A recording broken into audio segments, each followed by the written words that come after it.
உழைப்பாளி இல்லாத நாடுதான் எங்கும் இல்லையா அரஹோயா அவன் உழைப்பாலே பிழைக்காத பேருதான் எங்கும் இல்லையா அரஹோயா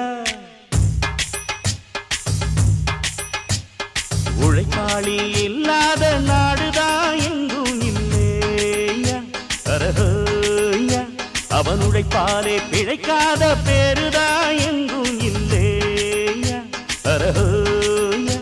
அர சாமியோ சாமி அப்படி இருந்துட்டா காமி கூலியோ கூலி எங்களை நம்பித்தா பூமி பிறர் வாழ்வதே எங்க வேர்வையில் தான் உழைப்பாளி இல்லாத